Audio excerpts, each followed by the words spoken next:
శౌర్య, నాకు తెలుసమ్మా, కళ్యాణి మొబైల్లో మామయ్య వాళ్ళ ఫ్యామిలీ ఫొటోస్ నేను చూశాను.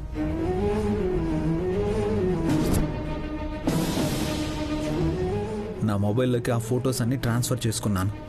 తన మొబైల్లో డిలీట్ చేశాను. అప్పుడే కళ్యాణి ఎవరో నాకు తెలిసిందమ్మా.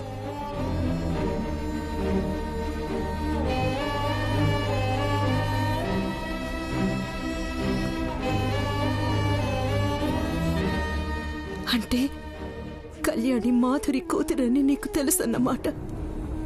ఎవరికీ చెప్పలేదు కదా శౌర్య? అమ్మా,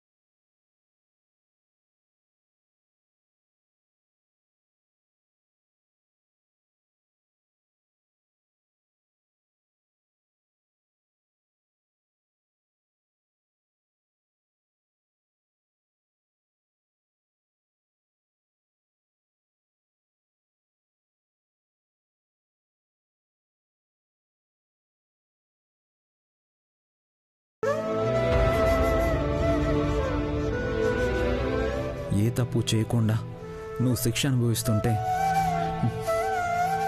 నేను పోలీస్ ఆఫీసర్ని చెప్పుకోవడానికి నాకే సిగ్గేస్తుందమ్మా. అలా మాట్లాడుకు శౌర్య. నేను నిజం చెప్పలేదు. నీకు తెలిసినా నువ్వు నిజం చెప్పలేదు. నాలాగే నువ్వు కూడా మేలు కోరే ఆగిపోయావు కదా. కానీ ఎన్నాళ్ళమ్మా నిన్నిలా ఏడిపిస్తుంటే, మనసుకు గాయమయ్యేలా మాట్లాడుతూ ఉంటే నేను తట్టుకోలేనమ్మా. కళ్యాణి ఈ ఇంటి మనిషేనని, నీ మనవరాలని అమ్మమ్మకి చెప్పే అమ్మా.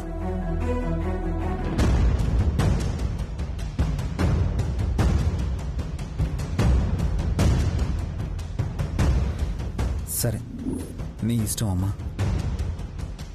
కానీ ఎప్పుడు నేను నీకు అండగా ఉంటానమ్మా.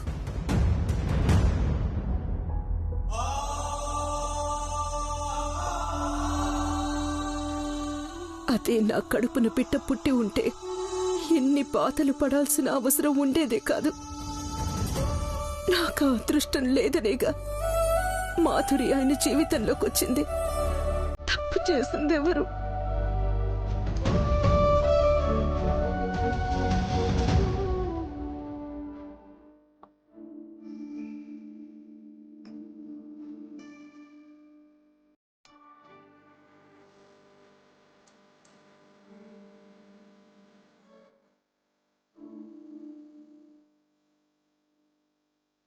అనుపమా, అనుపమా రెడీనా?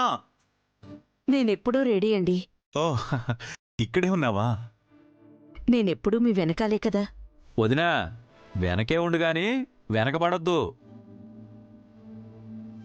రేయ్, అనుపమకి అన్నీ తెలుసురా. అయితే మనకు గౌరవం ఇవ్వాలని ఏమీ తెలియనట్టుంటుంది. నిజమేరా, గోరంత తెలిసినా కొండంత తెలిసని ప్రగల్భాలు పలికే ఈ రోజుల్లో అనుపమలా అనుకోగా ఉండడం చాలా కష్టం. వదినా, ఎక్కువగా మౌనంగా ఉండటం కూడా మనల్ని మోగవాళ్ళగా మార్చేస్తుంది. జాగ్రత్త. మాట్లాడుతున్నాను కదా. బాగోగుల గురించి మాట్లాడితే సరిపోదు అనుపమా. జీవితం బాగుండాలంటే అభిప్రాయాన్ని వ్యక్తపరచాలి. అందరూ రెడీ అయిపోయారు. దమయంతి మాత్రం గంటలు గంటలు చేస్తోంది. దమయంతి, దమయంతి, వస్తున్నావా లేదా? నిన్నే. అబ్బా, ఎందుకలా అరుస్తున్నారు? వస్తున్నాను కదా. అంటే గుళ్ళో వ్రతం చేయిస్తున్నారు, ముహూర్తానికి వెళ్ళాలి కదా. ఇది మరీ బాగుంది. పెళ్ళయ్యి 5 ఏళ్లవుతుంది. ఒకసారి ఎప్పుడో వాంతులు చేసుకుంది అనుపమ, అది కూడా నేను చేసిన వంట తిని. మీరు అనవసరంగా పూజలు పునస్కారాలు అని ఖర్చు చేస్తున్నారు కానీ సంతాన గోపాలస్వామి వ్రతం చేస్తే మాత్రం అనుపమ అమ్మ అవుతుందా?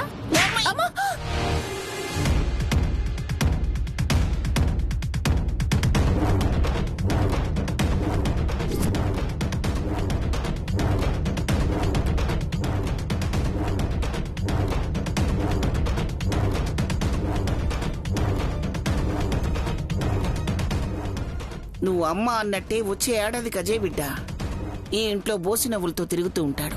అప్పుడైనా నీ ఏడుపు ఆపుతావు.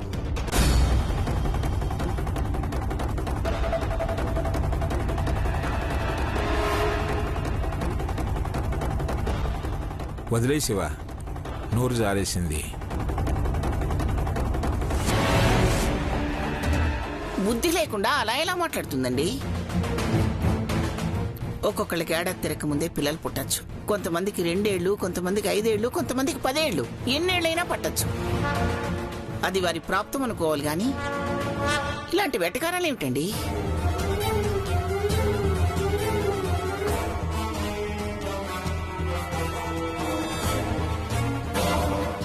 అమ్మా, చెల్లెలు కావాలని అనలేదమ్మా, ఏదో అలా అనేసింది.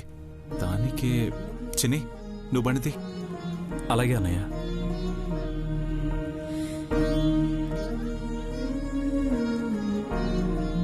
గుడి దగ్గర కావాల్సినవన్నీ పెట్టుకున్నారా? ఒకసారి వాటి సంగతి చూడనుపమా. చూస్తానండి.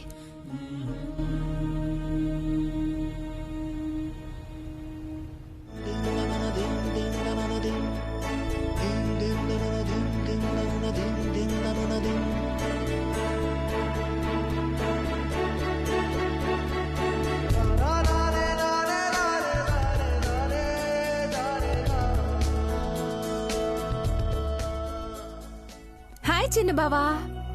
నమస్కారం అమ్మా. మీ సాంప్రదాయాలకు సంస్కృతికి పెద్ద దండం కానీ అయినా ఎక్కడికి వెళ్తున్నావు? అందరం గుడికి బయలుదేరుతున్నాం. వావ్, మంచి శకునం.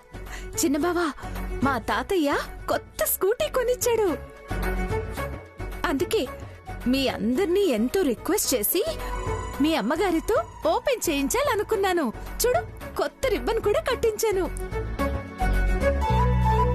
ఎంత కొత్త స్కూటీ అయితే మాత్రం ఇలా నెట్టుకుంటూ రావాలా? నడుపుకుంటూ రావచ్చు కదా. నాకు డ్రైవింగ్ రాదు కదా. మరి నీకు నడపడం రాకపోతే ఎందుకు కొన్నట్టు? నడపడం రాదనుకుంటే ఎప్పటికీ వెనక సీట్లోనే ఉండిపోతాం. ఎలాగైనా నేర్చుకుంటానని మా తాతయ్యకి ప్రామిస్ చేసి తెప్పించుకున్నాను. ఎలాగో నాకు అన్నీ నేర్పించే అజయ్ బావే ఈ స్కూటీ కూడా నేర్పిస్తాడు.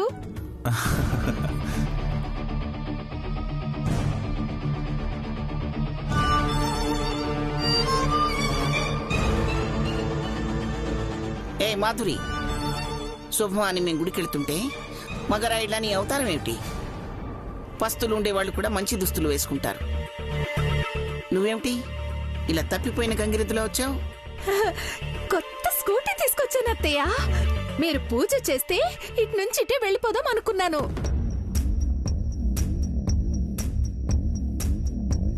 లేదంటే నువ్వు కూడా గుడికి వచ్చేయి, అక్కడే పూజ చేయిద్దాం. నో నో నో నో, ముందు అత్తయ్య గారి చేతుల మీదుగా ఓపెన్ చేశాకే నేను బండిని గుడికి తీసుకొద్దాం అనుకుంటున్నాను.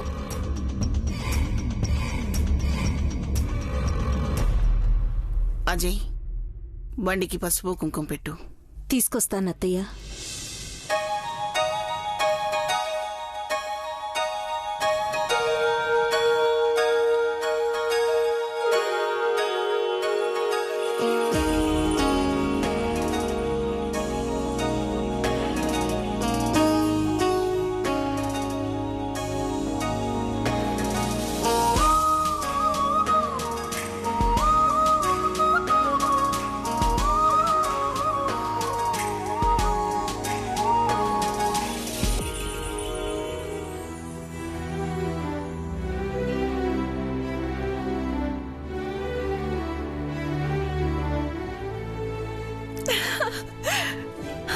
I'm very lucky. నాకన్నా ఈ స్కూటీ ఇంకా లక్కీ. అత్తయ్య బావ ఇద్దరు కలిసి నీకు పూజ చేశారే బుజ్జి. నువ్వు అతి చేయకు, కత్తిరించేస్తాను.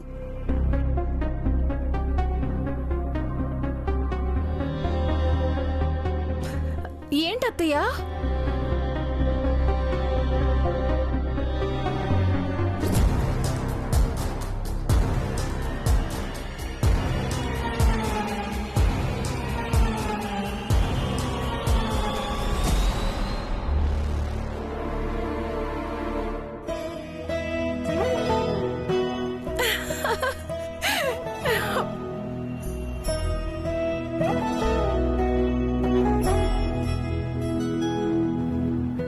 ఇప్పుడు అర్థమైందిగా?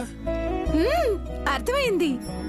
నువ్వు కూడా గుడికి రావాలంటే పద్ధతిగా చీర కట్టుకుని రావాలి, లేదంటే మీ ఇంటికి వెళ్ళిపో.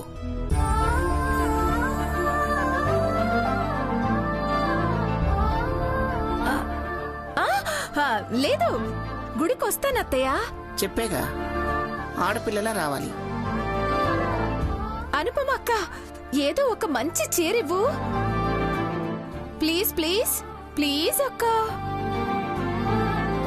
అనుపమ, త్వరగా రండి.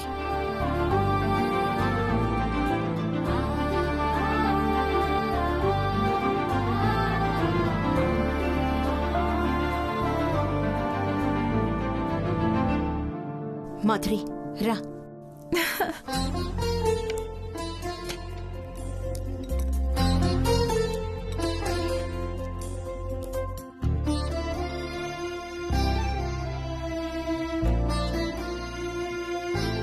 Wow, beautiful colours.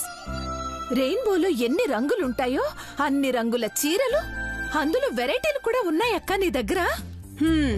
వీటిని కడుతుందా పాడా?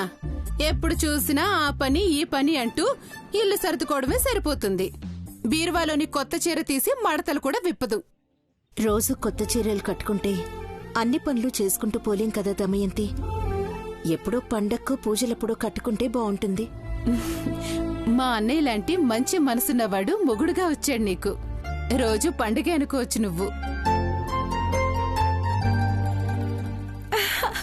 ఆ మాటకొస్తే ప్రేమకు వేళాయేరా అంటూ బావకి పూజ కూడా చేసుకోవచ్చు. సంధిస్తే ఏవైనా మాట్లాడుతావు నువ్వు. ముందు ఈ చీరల్లో ఏది కావాలో తీసుకుని వెళ్లి కట్టుకురాపో. అన్నీ బాగున్నాయి, ఇందులో ఏది సెలెక్ట్ చేసుకోవాలో అర్థం కావట్లేదు. Red, blue, yellow, green. అబ్బా, నాకు వీటన్నింటినీ చూస్తుంటే ప్రతి 10 నిమిషాలకు ఒక చీర కట్టుకుని ఫోటోస్ తీసుకుని ఆల్బమ్ చేయించుకోవాలని ఉంది. మా అమ్మగాని ఈ మాట విన్నదంటే పళ్ళు రాలగొడుతుంది. ఎందుకు? నువ్వు ఈ ఇంటికొచ్చావా ఫోటోలు తీయించుకోవడానికి వచ్చావా అని క్లాస్ పీకుతుంది. నా మాట విని ఏదో ఒకటి తీసుకెళ్ళు. అనుపమక్క, అజయ్ బావన్ నువ్వు పెళ్లి చేసుకున్నావు కదా, నీ సెలక్షన్ బాగుంటుంది. నువ్వే ఏదో ఒకటి తీసివ్వు. ఇది కొత్త చీర, నేనిప్పటి వరకు కట్టుకోలేదు.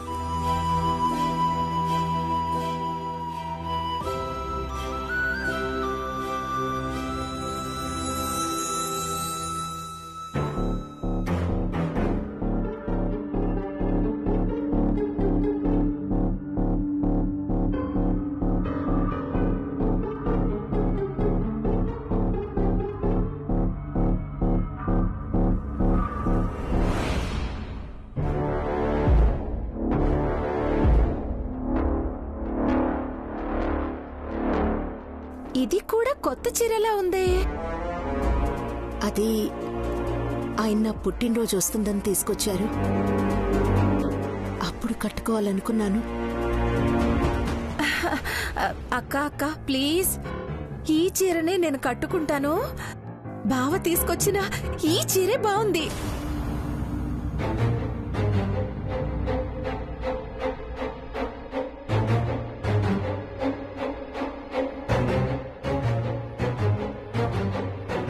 అనుపమ కోసం తీసుకొచ్చిన చీరని నువ్వు కట్టుకుంటానంటావేంటి? పుట్టినరోజు నాడు తనేం కట్టుకుంటుంది? ఇన్ని కొత్త చీరలున్నాయి. అనుపమక్క ఆ రోజు ఇందులో ఏ చీరనైనా కట్టుకోవచ్చు కదా. ఏం అక్కర్లేదు, అదక్కడ పెట్టేసి నువ్వే ఇందులో ఏదో ఒక చీర తీసుకుని కట్టుకో. అక్క, నేను ఫస్ట్ టైం చీర కట్టుకుంటున్నాను. ఈ చీర నాకు చాలా నచ్చింది. అక్క అక్క ప్లీజ్ అక్క, నువ్వైనా వదినకు చెప్పు ప్లీజ్ అక్క.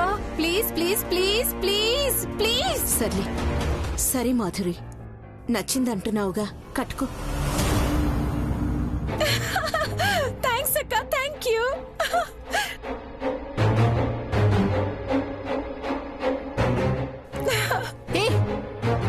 ఏంటనుపమ్మా నువ్వు? నచ్చిందనగానే చీరిచ్చేస్తావా? తనేదో ముచ్చట పడింది కదా దమయంతి. ఇప్పుడు ముచ్చట పడింది, రేపు ఇంకొక దాని మీద మనసు పడుతుంది. అసలే సిటీలో పెరిగొచ్చిన పిల్ల కొంచెం అలసిస్తే గుండు గీయించేస్తుంది. దాని గురించి నీకు తెలీదనుపమా. నా ఆడపడుచని నేనే నెత్తిన పెట్టుకోను. నువ్వు మంచిదానివి కాబట్టి తొందరగా మోసపోతావేమోనని చెప్తున్నాను. చీరదే ఉందిలే దమయంతి, ఇది కాకపోతే ఇంకొకటి. ఆ అలానేం అనుకోడానికి లేదమ్మా. కొన్ని సంసారాల్లో ఒక్క చీరే వాళ్ళ కాపురాల్ని చీరేసిన సందర్భాలున్నాయి. సీరియల్స్ చూడట్లేదా? ఏంటి మీరింకా రెడీ అవ్వడం అవ్వలేదా? వస్తున్నామన్నయ్య. మా చెల్లెక్కడా? ఇక్కడ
హే, ఈ చీర నేను కొన్నది కదా?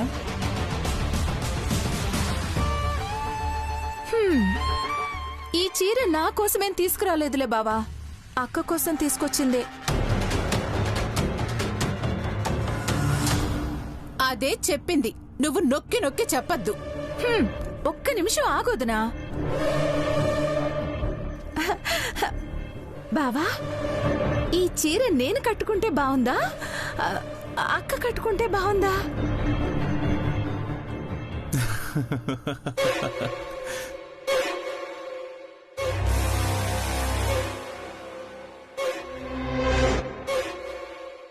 ఏంటా పిచ్చి ప్రశ్న? నువ్వొస్తే ఏదో ఒక పుల్ల పెడతావు. అక్కడికి నువ్వేదో చీర కొనిపెట్టినట్టు. ఊరుకో అన్నయ్య, ప్రశ్న అడగడం తప్ప ఏంటి? అలా అనుకుంటే నా సబ్జెక్ట్లో నాకు తెలియని ఎన్నో ప్రశ్నలు నేను అడిగాను. వాటన్నింటికీ అజయ్ బావ కాదనకుండా సమాధానం ఇచ్చాడు.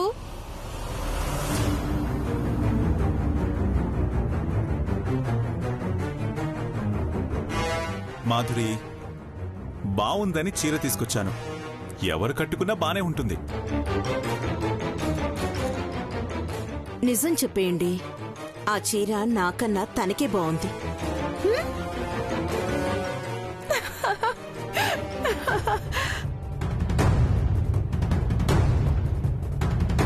ఈ అనుపమ నిజంగా పిచ్చితో మంచితో అర్థమే కాదు. మొగుడు ముందే ఇంకో ఆడది బాగుందని ఎలా చెప్తుంది? ఇక రండమ్మా, వెళ్దాం, టైం అవుతోంది. నేను అజయ్ బావ స్కూటీ మీద వస్తాం. నాకు కూడా స్కూటీ నేర్చుకున్నట్టుంటుంది కదా.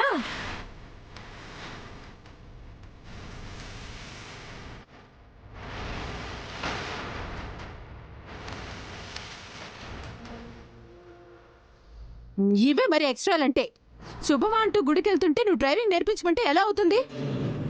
అబ్బా వదినా, అజయ్ బావా ఫిజిక్స్ లో డౌట్ అడిగినా చెప్తాడు, కెమిస్ట్రీ మ్యాథమెటిక్స్ లో డౌట్ అడిగినా కూడా చెప్తాడు.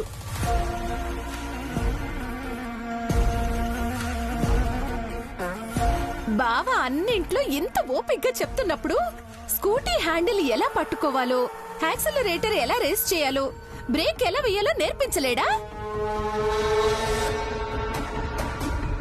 హే, సైకిల్ తొక్కుతావు కదా, స్కూటీ నడపడం రాదా నీకు? రాదు బావా. సైకిల్ అంటే బరువు ఉండదే, ఇది కొంత బరువు ఉంటుంది కదా. నాలాంటి అమ్మాయి వెనకాల అజయ్ బావ లాంటి మగాడుండి నేర్పిస్తే బాగుంటుంది.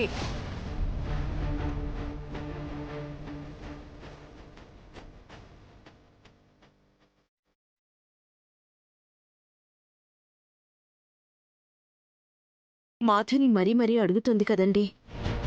మీరు స్కూటీ మీదే వచ్చేయండి. అనుపమా అక్క పర్మిషన్ ఇచ్చిందా? బాబా ఏంటి అనుపమా?